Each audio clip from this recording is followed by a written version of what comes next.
Hello दोस्तों, दादी माँ का प्यार भरा नमस्कार। दादी माँ अच्छे से है, आशा करती हूँ आप सभी भी परिवार के साथ अच्छे से होंगे। आप सभी को पता है कि बारिश का मौसम है और बारिश के मौसम में कोई भी कटिंग लगाएं या कोई भी काम करें तो जल्दी से हो जाता है। या पौधों की कटिंग करनी है तो बारिश का मौसम सबसे उत्तम मौसम है कि वो नया फुटाव जल्दी से ले जाए। आज मैं ये मेरी विंका है, इसको सफ़ेद सदाबहार भी कहते हैं। और ये सफ़ेद सदाबहार छोटी सी बिंदी इसमें रेड कलर की है। ये अलग तरह का सदाबहार, इसमें छोटे छोटे बीज भी आ गए हैं। और इसकी एक डंडी देखो, मात्र एक डंडी तोड़ने से, नीचे के पत्ते हटाने से आप इसको किसी भी गमले में गड़ा दें। गमले में ये तैयार हो जाएगी। 15 से 20 दिन इसमें नीचे से जड़ आ जाएगी, और जड़ आ जाएगी तो आप दूसरे किसी भी फ्लावर पॉट में इसको ट्रांसप्लांट कर सकते हैं। दोस्तों, ये सदाबहार की आज बहुत फैला हुआ है इसका पेड़। इसकी मैं कटिंग कर देती हूँ थोड़ी सी, क्योंकि बारिश का मौसम है। फिर ये शाखाएं बहुत ज़्यादा नीचे गिरने लगी थी, बड़ी बड़ी शाखाएं हो गई थी। फूल भी देखो कितने खिल रहे हैं इसमें। और ये फिर से अब नए फुटाव लेके बहुत अच्छा पौधा हमारे लिए तैयार हो जाएगा।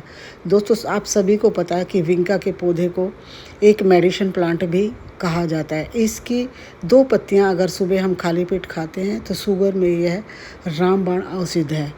और जख्मों पर भी हम इसकी पत्ती को पीसकर लेप कर लें तो जख्म फुंसी भी ठीक हो जाते हैं।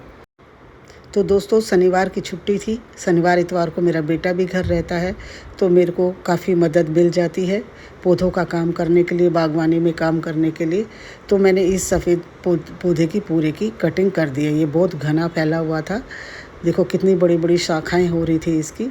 और मैंने सभी शाखाओं को इसकी काट दिया है। साथ साथ में अब मैं दूसरे विंका की भी कटिंग करूँगी। अगर आपने भी अपने बड़े पत्ते हो रहे हैं, बड़ी टहनियाँ हो रही हैं, तो उसको कटिंग कर देना। और कई बेल पौधों को मैं बांधूंगी भी, सपोर्ट भी दूंगी। जैसे घिया की बेल है यहाँ पे, और करेले की बेल है, इनको मैं सपोर्ट दे के बांध दूंगी ऊपर, जिससे कि बेल ऊपर की तरफ जाती रहे।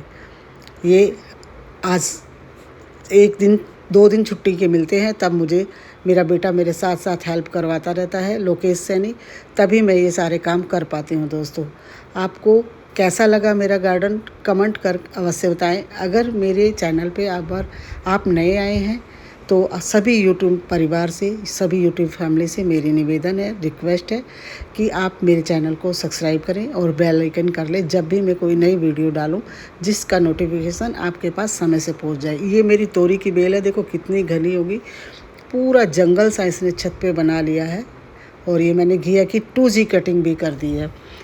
जब तक 15 पत्ते ना हो जाए या 1 मीटर की ना हो जाए तो और इससे पहले कोई भी अगर ब्रांच निकल रही है तो उस ब्रांच को पिंचिंग से हटा दें।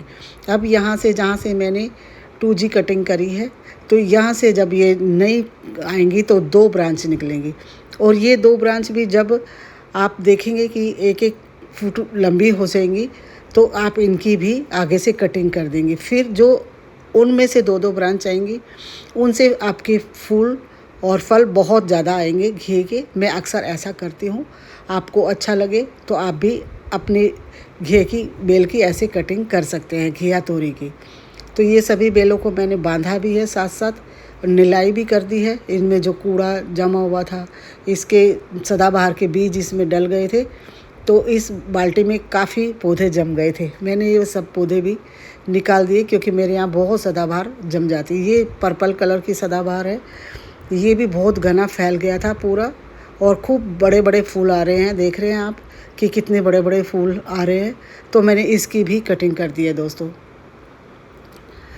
तो पर्पल वाले की भी कटिंग कर दी है। और इधर ये देखो, मेरे घी की बेल फैल रही है, आराम से ऊपर चढ़ रही है। और आज मैं सभी पौधों की बारी बारी निलाई करूँगी। ये मेरे छत का व्यू है, निलाई करूँगी, कुछ खाद डालूँगी, कुछ काम करूँगी। ये मेरा गार्डन कैसा लगा, ये अभी मैं यहाँ पे विंका की कटिंग कर देती हूँ। कैंची से नहीं कट रहे थे, मैंने इसलिए कटर मंगवाया है। कटर के साथ मैं इसकी कटिंग करूँगी। तो आप भी, आपके पौधे अगर सदाबहार के बहुत बड़े बड़े हो गए हैं, टहनियाँ नीचे झुक गई हैं, तो कटिंग अवश्य कर दें। इस बरसात के मौसम में कटिंग करके खाद वगैरह डाल दें। और ये देखो कितने सुंदर फूल आए हुए थे बड़े बड़े। अब दोस्तों मैंने ये सभी जो पत्ते कटे हैं ये एक कट्टे में भर देंगे और थोड़ी सी मिट्टी, 2 मुट्ठी मिट्टी डाल देंगे। और ये देखो मेरी है इसमें ये पर्पल हार्ट और टर्टल वाइन तो हर एक गमले में अपने आप उग जाती है। तो मैं तो इसको निकाल के परेशान हो गई हूँ दोस्तों। वैसे ये पौधा बहुत सुंदर है, पर्पल हार्ट का। इसमें छोटे छोटे पर्पल जैसे फूल आते हैं। ये मेरी खीरे की बेल चल रही है नीचे, और तोरी का तो ऊपर देखो पूरा जंगल बना है। ये कपास में मेरे में फूल भी आ गया है। और इधर ये देखो डोडा भी आ गया है, डोडा बनने लगा है। मेरी कॉटन इतनी हो जाती है कि मेरे को साल भर पूजा के लिए जो रुई से बत्ती बनाते हैं, मेरे घर से रुई मिल जाती है मुझे। और देखो कितने डोडे बनने लगे हैं। इसी डोडे में ये पक जाएगा जब कॉटन बन जाएगी। तो दोस्तों ये मेरा बोगनविलिया का है, इसकी भी हमने कटिंग कर दी। ये अपराजिता की बेल देखो ऊपर गोल चक्कर पर चढ़ने लगी है। दोनों तरफ मैंने दोनों साइड में लगाई हुई है। और इसमें से भी मैं खरपतवार निकाल देती हूँ, क्योंकि बरसात का मौसम पौधों के लिए अच्छा तो है, लेकिन सभी में खरपतवार भी उग जाता है। मैं सभी पौधों का आज खरपतवार भी उखाड़ रही हूँ। उखाड़ कर इनको थोड़ा सा गुड़ाई नलाई भी करूँगी और थोड़ा सा खाद भी दे दूँगी, क्योंकि ज़्यादा बारिश आने की वजह से मिट्टी की सारे पोषक तत्व तो बाहर निकल जाती है। ये कपास का एक छोटा पौधा जम रहा था, मैंने उसमें से उखाड़ के इसको अलग लगा दिया है। उसमें ग्रोथ नहीं कर पा रहा था। और इससे भी छोटे छोटे खरपतवार के पौधे जो भी थे वो मैंने निकाल दिए यहाँ से। अब मैं इस क्यारी में जा करूँगी कटिंग करके। तो दोस्तों देखो ये मैंने खाद डाल दिया है। थोड़ा सा गहराई में खुदाई कर लो पहले, और थोड़ा सा नीचे खोद के एक एक मुट्ठी खाद चारों तरफ पौधे के डाल के, और फिर उसको जो मिट्टी हमने हटाई थी उस मिट्टी को ऊपर से ढक दे, क्योंकि तभी ढक देंगे तो ऊपर से धूप कम लगेगी और हमारे खाद के पोषक तत्व तो ख़त्म नहीं होंगे। मैंने डाला है वर्मी कंपोस्ट। आपके पास कौन सा खाद है वही डाल सकते हैं आप। काऊ डंक भी डाल सकते हैं और पत्तियों का खाद भी डाल सकते हैं। ये आपके पास ऑप्शन है कि आप कौन सा खाद डालना चाहते हैं। बारिश के बाद पौधों में खाद अवश्य दें। मैंने सभी की गुड़ाई करी है। सभी में छोटे छोटे से पौधे खरपतवार, ये मेरा मिर्ची का पौधा है और इसमें मैं थोड़ा सा मोड़िया सा लगने लगा है, तो मैं राख छान के मैंने रखी है। इसके ऊपर मैं राख छिड़कूँगी। राख से बहुत जल्दी जो मिर्ची के पत्ते सुखड़ने लगते हैं, इसको मोड़िया कहते हैं, आपकी भाषा में पता नहीं क्या कहते हैं। तो मैं इसकी नलाई गुड़ाई करके इसमें भी खाद डालूँगी चारों तरफ। ये बड़े गमले में है और इसकी हमने मिर्ची बहुत खाई थी। और इसमें भी हम ऐसे ही करेंगे, मिट्टी हटाएंगे और इसके चारों तरफ एक एक मुट्ठी गमले के चारों तरफ खाद डालेंगे और ऊपर से मिट्टी ढक देंगे। और इसमें मिट्टी ढकने के मिर्ची में फिर मिर्ची के पौधे को सबसे ज़्यादा धूप चाहिए। कम से कम 6 से 7 घंटे की धूप इसको अवश्य चाहिए। जितनी धूप मिलेगी उतने ही मिर्ची ज़्यादा आएंगी। आप ध्यान रखें कि पत्तियों को देखो कोई कीड़ा वीड़ा लगा है तो नीम तेल का छिड़काव अवश्य करें। मैंने सभी पत्तियों को चेक किया, मेरी पत्ती कोई भी कटी हुई नहीं है, क्योंकि मैं समय समय पर नीम तेल का छिड़काव करती रहती हूँ। ये देखो इस गमले में भी कितनी खरपतवार उग गई है। और ये इस गमले में तो ये देखो मैंने जो राख छानी हुई थी, मैं इस पौधे के ऊपर से राख डाल दूँगी। ये बहुत अच्छा वो है पौधे के लिए। सारा मोड़िया ख़त्म हो जाता है और पौधे की पत्तियों में चमक और शाइनिंग भी आ जाती है और पत्तियां भी बड़े बड़े होने लगती हैं। मिर्ची भी खूब आएंगी। फूल आने लगा है छोटा छोटा। और मैंने सभी मिर्चों पे ये राख छिड़क दी है, ऊपर से छान कर राख रखी थी, जो कि गोबर के उपलों को जलाकर सुखा उसकी राख मैंने बनाई थी। छत पे कभी कभी मैं चूल्हे पर रोटी बनाती हूँ, और रोटी बनाती हूँ तो मैं उस राख को उठा कर रख लेती हूँ छान कर। ये मेरे गार्डन के लिए राख में बहुत फास्फोरस वगैरह होता है। ये देखो सभी पौधों की आज मैं बारी बारी, ये मेरे खीरे की बेल है। खीरे के बेल के पोट में भी बहुत सारा खरपतवार उग गया था। इसमें एक टमाटर का पौधा भी छोटा सा, वो मैंने छोड़ दिया। शाम के टाइम बारिश आएगी या शाम का टाइम होगा तो मैं इस पौधे को दूसरे उसमें ट्रांसप्लांट कर दूँगी। ये सभी पौधों को मैं हटा हटा के सफाई भी कर दूँगी। और इसमें ये कॉस्मोस के फूल पौधे बहुत ज़्यादा जम गए हैं इस मिर्ची के पौधे में, ऊपर से बीज झड़ के। फालतू के कॉस्मोस के पौधे भी मैं इसमें से निकाल दूँगी। एक बड़ा गमला है, एक या दो पौधे मैं इसमें छोड़ दूँगी। ये मरवे के पेड़ तो इतने जम गए हैं कि मेरे को उखाड़ उखाड़ के फेंकने पड़ रहे हैं। सभी में इसका बीज जहाँ भी डल जाता है तो मरवे के पौधे अपने आप उग जाते हैं। लेकिन इस मरवे के बेनिफिट भी बहुत हैं। यदि आप डेली इसकी चटनी बना के या इसकी पत्तियों को चबा कर खाते हैं तो आप 56 बीमारियों से छुटकारा पा लेते हैं। ये एक औषधीय प्लांट भी है और चटनी भी इसकी बहुत टेस्टी और मज़ेदार मिलती है। मेरी मिट्टी देखो कितनी हल्की है, कितनी की मुझे खुरपा भी लेने की ज़रूरत नहीं है, क्योंकि मैं मिट्टी में कोकोपीट मिलाती हूँ। कोकोपीट मिलाने से, या आपके पास कोकोपीट नहीं है तो राइस हक्स भी बना सकते हैं या मूंगफली के छिलके भी मिला सकते हैं। तो दोस्तों ये देखो मेरी मिट्टी बिल्कुल हल्की हल्की है। मैंने मिर्ची के पौधे में भी 4 मुट्ठी खाद डाल दिया, जिससे कि अब इसको बारिश के बाद अब इनको एनर्जी मिले और फलों से, मिर्चियों से लद जाए मेरा पौधा। ये सब मैं आज जितना भी पाटा इसको सूख जाएगा, सूखने के बाद मैं फिर एक कट्टे में भर दूँगी। जब भी मैं नया गमला मिट्टी के लिए भरती हूँ तो ये सब खरपतवार जो सूखी होती है तो यही मैं नीचे डाल देती हूँ अपने उसमें।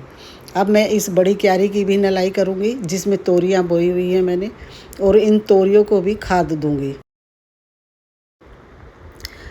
ये तोरियों की भी मैं निलाई कर देती हूँ। ये देखो जड़ जड़ सी हो रखी हैं। इसकी छोटी छोटी जड़ कट जाएं तो अच्छी बात है, क्योंकि जड़ भी फैलती है नीचे, बड़ी जड़ को नुकसान ना हो। ये हल्की हल्की छोटी छोटी सी जो जड़ है, जड़ावा सा बन गया है, इसको आप नलाई गुड़ाई कर दें, जिससे कि पौधे की जड़ों को ऑक्सीजन भी मिले। आज मैं इसको नला के ऐसे ही छोड़ दूँगी खाद डाल के। खाद डालने का प्रोसीजर वही है कि थोड़ी सी मिट्टी हटा के पौधे के जड़ के चारों तरफ एक एक मुट्ठी खाद डाल देंगे हम। तो अब दोस्तों ये मैंने पूरी क्यारी बनाई हुई है छत पे, और इसमें सभी में तोरी लगी हुई है। तोरी की 6-7 बेल लगी हुई है और एक मिर्ची का पौधा है, और मैंने सभी की गुड़ाई करी है। और बारिश के बाद अभी गीला भी था थोड़ा थोड़ा, लेकिन फिर भी मैंने आज इसकी गुड़ाई करके खाद डाल दिया है सभी बेलों में। एक एक मुट्ठी खाद वर्मी कंपोस्ट डाल के, अब ये जो जड़ सी है मैं इसको हाथ से ऐसे रोल करके, ये देखो कितना जड़ावा छोटा छोटा, इसीलिए पौधों का में पानी नीचे नहीं जाता। ये जड़ ऊपर से ही रोक लेती है और पानी वाष्प हो जाता है। तो हमें ध्यान रखना है कि जब भी हम यही करें तो ये जड़ सी छोटी छोटी सी है, हाथों से ऐसे करके तो हम इस जड़ को निकाल दें। नलाई होने से ये आपके पौधों को फुल ऑक्सीजन मिलती है और पौधों को हवा मिलती है, तो पौधा और अच्छे से ग्रोथ करता है। ये मैंने पूरी क्यारी की, काफ़ी 10 बाई 10 की लंबी क्यारी है, और मैंने इसमें 6-7 तोरी के बेल लगाई हुई है, और पूरा घर छत जंगल सा बना हुआ है। और मैंने अभी सभी को आज नलाई गुड़ाई करी। तोरी में भी 1-2 फूल आने लगे हैं, तो मैंने ये सब खाद डाल दिया। दोस्तों मेरी वीडियो अच्छी लगे तो लाइक करें, शेयर करें, सब्सक्राइब करें, कमेंट कर प्लीज़ अवश्य मुझे बताएं। दादी माँ इतना मेहनत करती है कि आपको मेरी वीडियो कैसी लगती हैं। धन्यवाद दोस्तों। ये 10 बाई 10 की पूरी छत पर एक लंबी सी क्यारी बनाई हुई है मैंने, जिसकी ऊंचाई 14 इंच है। और इसमें जब भी मैं पौधे उगाती हूँ तो बहुत अच्छे फल आते हैं, चाहे टमाटर हो, तोरी हो, घिया हो। ज़्यादातर मैं इसमें बेल वाले पौधे लगाती हूँ कि बेल जिससे कि एक साइड में दीवार के साइड फैल जाए और बाकी पौधों को भी धूप मिल जाए।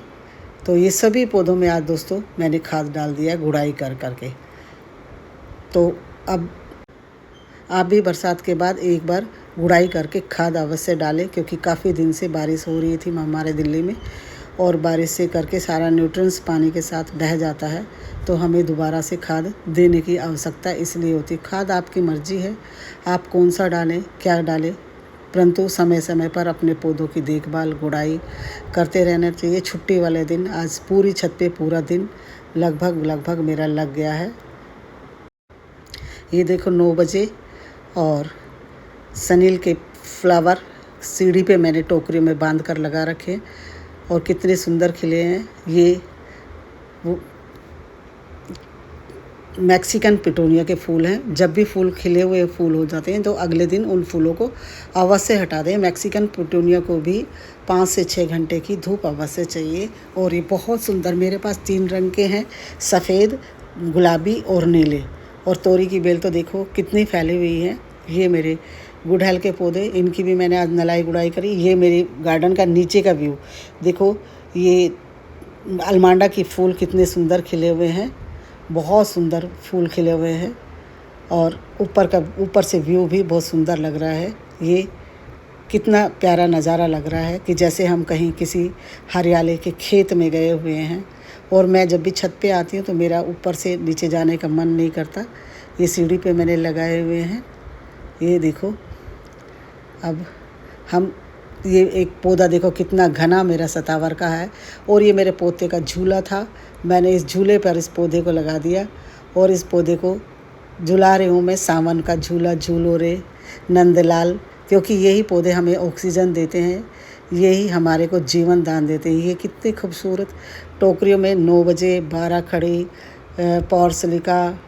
पार्सलिन और फोर्चिलिका, कई नामों से जानते हैं। कोई 9 बजे कहता है, कोई 12 खड़ी कहता है। मेरे पास कई रंग में खिले हुए हैं। देखो ये पिंक कलर की, और इनके ऊपर से, डोडियों के ऊपर से भी जो पुराना फूल है दोस्तों, वो अवश्य हटा दे। और इनमें समय समय पर आप जो चाय की पत्ती का यूज़ करते हैं उसको धोकर सुखा दें और इसमें डाल दें, या प्याज के छिलकों का रस डाल दें, तो ढेरों फूल खिलेंगे। जैसे मेरे गार्डन में फूलों से महका हुआ गुलाब तो नहीं है, लेकिन गुलाब से कम भी नहीं है। और बहुत सुंदर फूल लगते हैं, इतना अच्छा नज़ारा है इन फूलों का। ये देखो, इधर मैक्सिकन पिटूनिया ब्लू कलर की, उधर पिंक कलर की थी, आगे मेरे पास वाइट कलर भी है। और अब मैं फर्स्ट फ्लोर वाली छत पर आ गई हूँ, तो यहाँ भी ये देखो मेरे पौधों मैक्सिकन पिटूनिया में कितने सुंदर सुंदर फूल खिले हुए हैं बाल्टी में। और ये सफ़ेद सदाबहार का पौधा इसमें अपने आप उग गया। सदाबहार, टर्टल वाइन, ये पौधे तो मेरे पास। और ये तुलसी जी भी बहुत पौधे